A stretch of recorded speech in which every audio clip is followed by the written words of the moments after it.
لو الميزانية معاكي خرمت وما معاكيش فلوس، او الفلوس اللي معاكي بسيطة ومش عارفة تعملي بيها ايه، يبقى الفيديو ده ليكي انتي. النهاردة هخليكي تعملي غدا او عشاء اقتصادي وان شاء الله على قد ايدك. بس تابعي معايا الفيديو للاخر خطوة بخطوة علشان تستفيدي منه، وان شاء الله يعجبك ويحللك كل مشاكلك. يلا بينا، وهقولك دلوقتي اكلتنا النهارده مكوناتها ايه وعباره عن ايه. يلا بينا يا ست الكل، هنبدا نقول بسم الله الرحمن الرحيم، والصلاه والسلام على سيدنا رسول الله عليه افضل الصلاه والسلام، ونبدا مع بعض في الوصفه بتاعتنا. انا معايا هنا بطاطس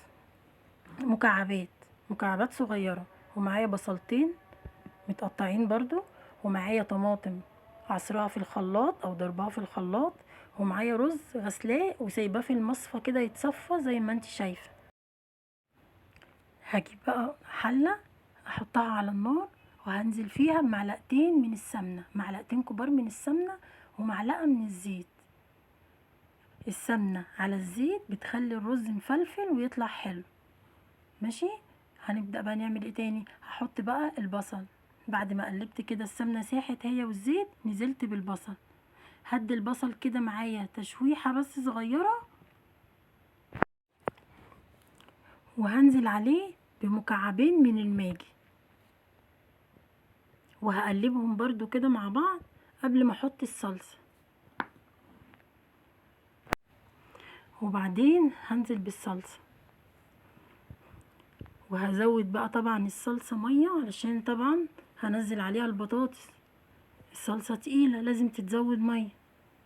طبعا انت ما تنسيش ان المية بتزوديها على قد الرز، يعني ما تكتريش في المية عشان الرز بتاعك ما يعجنش. انا هنا حطيت مية على قد معيار الرز بتاعي، وطبعا انت على حسب الكمية اللي هتعمليها. عملتي نص كيلو رز، عملتي كيلو رز، تخلي بالك من المية تبقى يدوبك نص صباع بس من بعد الايه الرز او البطاطس، يعني تعلي كده بالمية يدوبك نص صباع، تبقى متغطيه الوش بتاع الرز يبقى متغطي. ونزلت هنا بقى بالبطاطس يا دوبك بس هتغلي غلوتين، واروح نازله عليها بالرز. طبعا انا مش عايزاها تستوي، ما ينفعش اسويها وانزل عليها بالرز، ما ينفعش. هي يا دوبك بس غلوتين وتكمل السوا بتاعها مع الرز ان شاء الله. وهنزل بقى كده بايه بالتوابل. انا في الاول حطيت مكعبين من الماجي، دلوقتي بقى على الصلصه والبطاطس حطيت معلقه صغيره من الفلفل الاسود، وظبطت الملح بتاعي وكمان شويه من البابريكا، بس كده. وهقلبها بقى واسيبها تاخد الغلوتين، واول ما تاخد الغلوتين هقوم نازله عليها بالرز. هي كده غليت اهي معايا، هنزل بقى عليها بالرز. وبعد الرز يا دوبك هي غلوه واحده ولا غلوتين، وهو ايه وهقوم موطيه بقى وسايبه. وهنا بقى لو لقيتي بعد ما حطيتي الرز ان هي محتاجه تتزود كمان شويه ميه، برضو زوديها، زودي شويه ميه لحد ما تخلي الميه بتاعتها مظبوطه.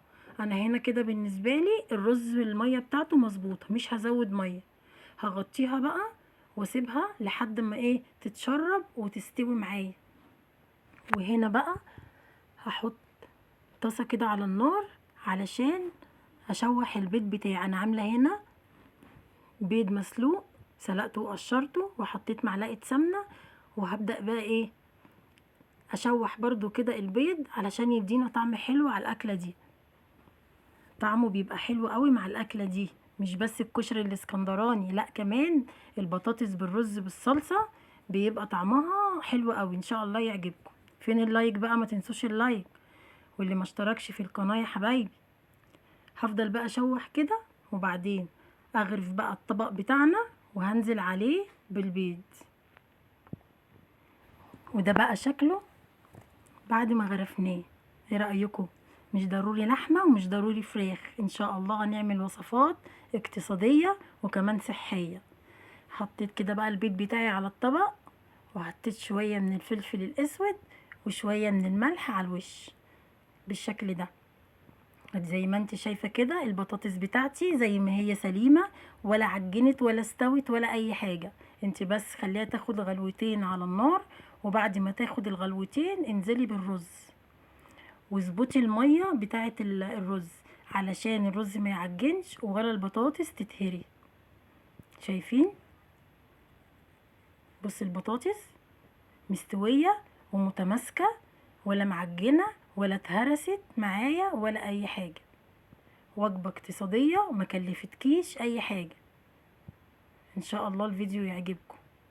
لو عجبتكم بقى الوصفة بتاعت النهاردة يا حبايبي ما تنسوش تعملوا لايك وتشتركوا في القناة علشان يوصل لكم كل وصفاتي.